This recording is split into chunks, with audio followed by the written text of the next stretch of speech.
श्रीराम समर्थ. श्रोते हो, आपण ऐकत आहात श्री गोंदवलेकर महाराज यांचे प्रवचन. गीता ही सर्व ग्रंथांची आई आहे. भगवद्गीता ही सर्व ग्रंथांची आई आहे. गीता ही वेदांपेक्षा श्रेष्ठ आहे. वेद हे देवाच्या निश्वासातून निघाले, तर गीता ही त्यांच्या मुखातून निघाली. गीतेचा विषय कोणता?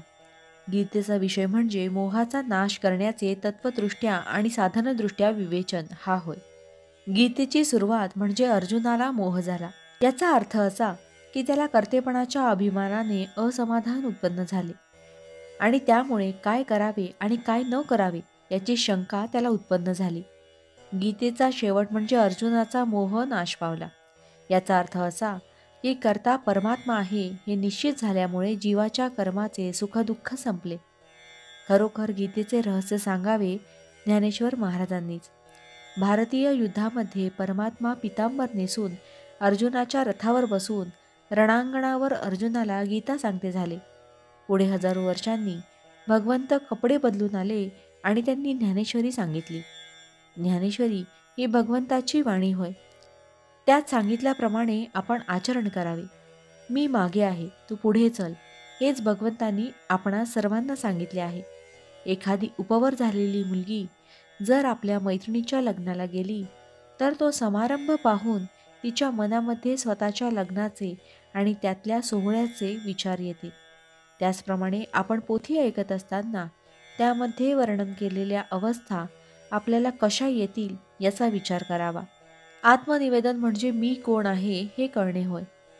प्रारब्धाच्या गतीने देहाला जी सुखदुःखे भोगावी लागतात त्यामध्ये आपण असल्यासारखे दिसावे, पण खरे मात्र नसावे.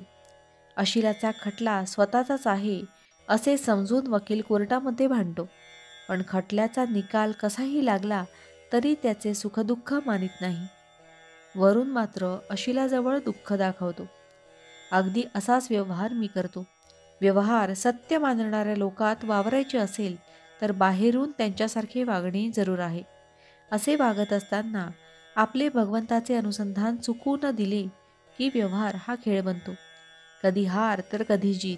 खेळात आपण हरलो काय आणि जिंकलो काय खऱ्या जीवनाच्या दृष्टीने सारखेच.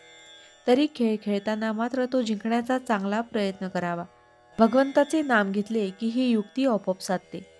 म्हणून रात्रंदिवस माझ्या माणसाने मी सांगतो की वाटेल ते झाले तरी भगवंताचे नाम सोडू नका. भावार्थ, भगवंताच्या इच्छेने सर्व घडत आहे ही भावना ठेवून आपले कर्तव्य करणे हे गीतेचे सार आहे. जानकी जीवन स्मरण जय जय राम. महारुद्र हनुमान की जय. समर्थ रामदास स्वामी महाराज की जय. सब संतन की जय. श्री अनंत कोटि ब्रह्मांड नायक राजाधिराज सच्चिदानंद सद्गुरु श्री ब्रह्म चैतन्य महाराज की जय. जय जय रघुवीर समर्थ. आता आपण 13 वेळा नामस्मरण करूया. श्रीराम जय राम जय जय राम. श्रीराम जय राम जय जय राम. श्रीराम जय राम जय जय राम. श्रीराम जय राम जय जय राम. श्रीराम जय राम जय जय राम. श्रीराम जय राम जय जय राम. श्रीराम जय राम जय जय राम. श्रीराम जय राम जय जय राम. श्रीराम जय राम जय जय राम. श्रीराम जय राम जय जय राम. श्रीराम जय राम जय जय राम. श्रीराम जय राम जय जय राम. श्रीराम जय राम जय जय राम. जय श्रीराम.